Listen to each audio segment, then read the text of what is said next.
What is up and is going on, guys? Simpzy here, and welcome back to another episode of my FIFA 15 Newcastle United Career Mode. In today's episode, we only have one match, and that is against Watford, simply because we have the January transfer window, so we have a shit ton of transfer negotiations, and we do have the squad report in today's episode. But guys, first things first, if you are enjoying the FIFA 15 Newcastle Career Mode, make sure to leave a like. I would really appreciate it. It really puts my channel out there. And thanks for your support. So let's get into the episode now against Watford at home. To start off, the first highlight, Antonio Griezmann manages to whip it into Jovetic just before the 30th minute, and Jovetic quite comfortably puts it into the back of the net with his head. So we do have two signings, I do believe, in today's episode as well, so stay tuned for that. And we do get a fair few pre-contracts, which is absolutely fantastic. I will be doing Season 3 of the Newcastle United Career Mode, but after that, depending on where we finish up in the league and whatnot, we'll see if we do Season 4. But Jovetic nearly starts off the scoring with his second goal there, manages to hit the post. But we were all over Watford, we were running ragged, and Sissoko managed to get the shot off there, was quite comfortably saved. But Remy Cabella does the Watford defence once, he whips it into Jovetic, and it was the headers that were going into the back of the net more than anything. Jovetic scores his second for the match, and his second header goal from Remy Cabella, who is just absolutely fantastic. Now, if I do like a Season 4, I'll probably do it with another club, probably an international club. But who would you like to see? Like, would you like me to bring in players from Newcastle, or would you, I don't know, would you want me to not sign anyone? I'll probably bring in one player from Newcastle just to, I don't know, and my youth players just to see them grow. But let me know in the comment section down below. We're probably going to be doing a browse job offer, but I don't know what's that going to be by the time we finish the career mode. But Antonio Griezmann makes it 4-0, the Frenchman. And we're going away with a 4-0 comfortable win against Watford at home, which is obviously, it's obviously deserved, to be quite frank. Watford are not doing that good in the Premier League, and we just really did him with that defense, Antonio Griezmann. But a comfortable 4-0 win. Watford did have some shots here and there, but they didn't really climb to the occasion, to say the least. But in the last episode, guys, we had two matches down in London. We had an away match at White Hart Lane against Tottenham Hotspur, and we ended up comfortably winning 3-0. Jovetic, Wanyama, and Antonio Griezmann all picked up goals in that match. And then later on in that episode, we had a away match at the Emirates against Arsenal, and unfortunately we did end up losing 2-1, and the only goal scorer for me was Delta Rat. But speaking of Delta Rat, he's got up a +1, and his morale feels threatened apparently. Jovetic has scored 22 goals in all competition, absolutely robbed that he hasn't gone up a stat. De Jong's gone up a little bit, but guys, you must look at a pause at any point through the squad report to see I don't know, players you're curious about and stats and whatnot. Lasogga has gone up a +2, which is fantastic. But Lasogga actually wants to be transferred this window. Now, obviously I did put him as a crucial first team player when I did sign him from 10 million, I do believe it was, plus Hassan Ben Arfa from Hamburg, but we'll be able to see whether or not he leaves the club or not. We did get an offer here from Remy Cabella from PSG. The French giant wanted to pick up the little Frenchman, and they did offer 35 million. I said, okay, you can have Remy Cabella for 80 million. I couldn't remember if I did 85 or 80 million. So for an 82 overall, 25 years of age, I think that's absolutely ridiculous. Mitch Langerak is a really hot piece of transfer target in this window, so I just simply reject. Depending if a big club comes after him, I might sell him. But Ryan Taylor will be departing the club on a pre-contract to Cardiff City. We couldn't manage to sell him, and I didn't want to sign him on because he's quite old at the moment. Paris Saint-Germain managed to come back for Remy Cabella for 44 million, and there's no way I'm going to let Remy Cabella go for that low. Norwich City put a bid in for Mitch Langerak, 4.4 million, and like I said, I have no ambition of actually selling him unless for ridiculous amounts of money. Real Sociedad put in a bid as well, and at this point I thought, okay, we might as well just reject all the offers because I was getting quite annoyed. West Ham put a bid in for Remy Cabella. There's no way I'm going to sell him. Jamal here, we ended up putting on a short-term loan to Palma. I think I can't even remember what that Serie A club is, but we do sign a new centre defensive mid in this episode, and it is Matic from Chelsea. Now, I felt like Wanyama wasn't going up in stats. He's still a 75 overall, and I think I wanted to improve that squad just a little bit more because Sissoko is getting older, and we managed to pick up Matic for an absolute bargain, I reckon. He's kind of in bad form at the moment. We bought him for 20 million and 83 overall. He's 27 years of age, so he is a little bit older than a centre defensive mid we could get, but he's going to be replacing Wanyama, and I think he's going to be a fantastic addition to the side. We did also manage to get 6 million from the board to increase our funds. So we also got an offer here from De Jong, 80 overall, 26 years of age. Since Tarat, we didn't really get a run at the club, so we did do a counter offer for Atletico Madrid for 35 million, which I think is a really decent amount of sum. Now, guys, if you guys were remembered in the first window, we did try to sign Wellington Silva, but in the dying hours, we couldn't seem to quite get a contract up. So I did say that I wanted to sign him in the January transfer windows, but we'll see whether or not we get him or not. This is my Virgo. This is my my Dutch. What's his name? My Dutch scout agent. So I did actually offer him a contract, and De Jong has been sold to Atletico Madrid for 35 million. Like I said, I don't know, I didn't really mind De Jong. He was kind of an average sort of player. He didn't really have anything special about him. He was just a solid 80 overall, 26 years of age player. And we did manage to sign Virgo here, who is a left mid, a 5-star skiller, which is absolutely fantastic. So he's actually, now that we've got him,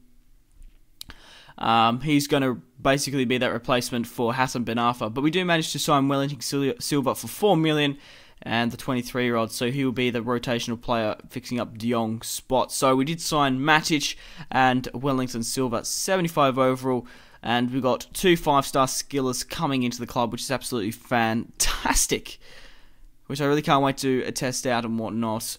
So Matic, hopefully, I think we picked him up for an absolute bargain. He's an absolute perler of a player, and I really can't wait to play with him. Now, there was a bit of a glitch with, what's his name?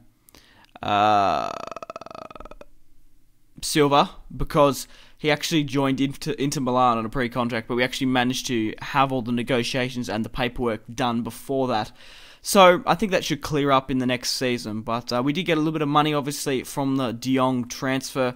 Now, I managed to put it all into my wage budget, and you might be thinking, why on God's earth has Simpzy gone and done that? Well, I went through and got a shit ton of pre-contracts. So we're going to be signing Grenier from Olympique Lyon, 25 years of age, Gaston Ramirez from Southampton, and Ferreira, the centre-back from Malaga. And also we're trying to negotiate the contract of Pastore as well. And Daniel here looks pretty solid. So we did sign De Jong, and we could potentially be signing, I think it's 6 pre-contracts as well, which is absolutely fantastic. We did get an offer here from Sissoko from Napoli, 19 million, and there's no way I'm actually going to sell him for that low. He's still pretty solid, 77 overall, 26 years of age. We do manage to sign another centre-back here, and he should be alright. Pastore is an 81 overall, 26 years of age. He's worth 20 million. Now, guys, if we don't play with these players all the time, we can always sell them on for a profit as well. So we didn't have actually enough room in the squad to sign some of these pre-contract players, which is obviously extremely disappointing. But we did manage to get rid of Kedrick, who we did sign in the first season, in the first episode actually, so I was pretty gutted to see him go. I don't usually like releasing youth contract players, especially Curtis Good here. But to get Pastore and 20 million, I think it's worth it. So we sold De Jong for 35 million, and we've nearly, probably, I would say, double our profits quite easily.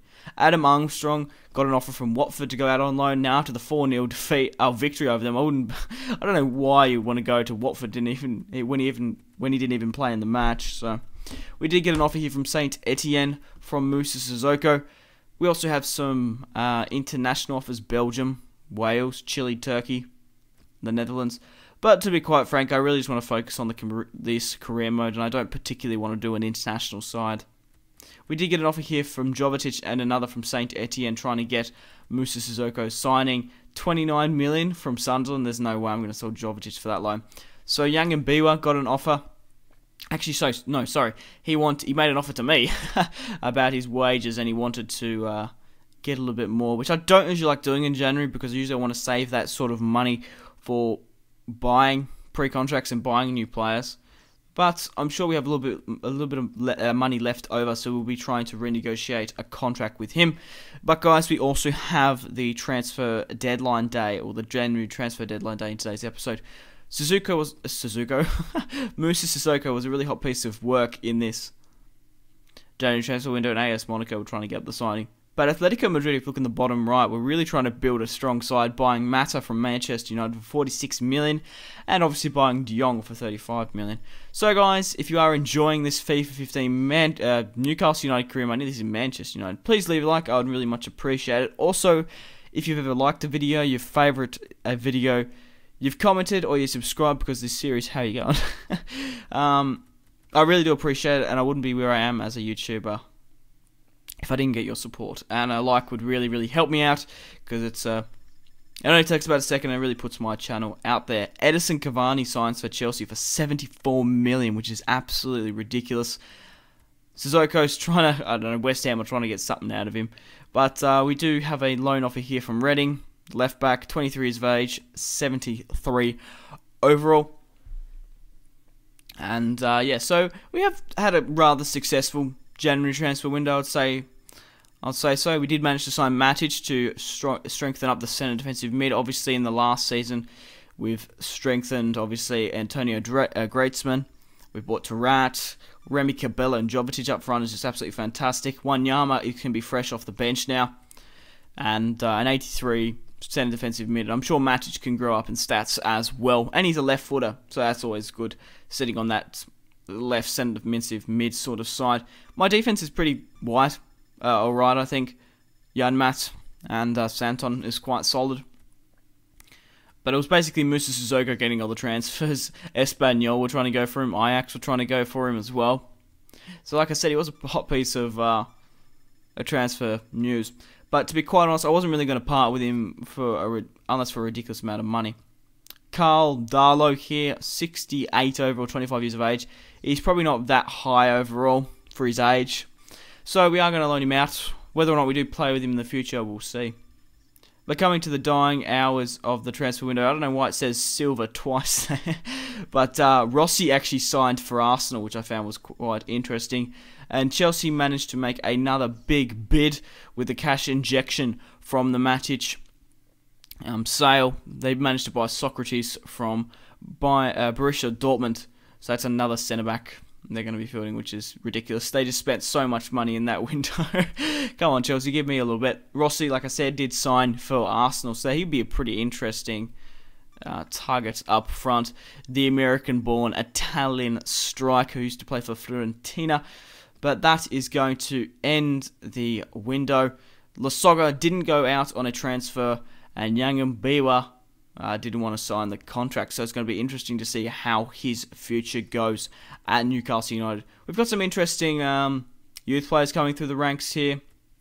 I also sent out my scout to actually see what their overall was, but they are joining the club anyway. 81 overall, 16 million, so we've sold De Jong and we've brought in a shit ton of pre-contracts, so I think that's absolutely fantastic. I could have spent the money on actually buying a couple of players. He actually looks a little bit more disappointing than what I would have liked. He's kind of low rated. But you're most welcome to pause and have a look at the stats. And we're coming to the end of the episode, guys. So thank you very much for watching if you've watched it all the way through. I really do appreciate it. Make sure to leave a like on this video, support this series and my channel. And I will be bringing out more career mode and content for you guys. Thank you very much for watching. Simpzy out.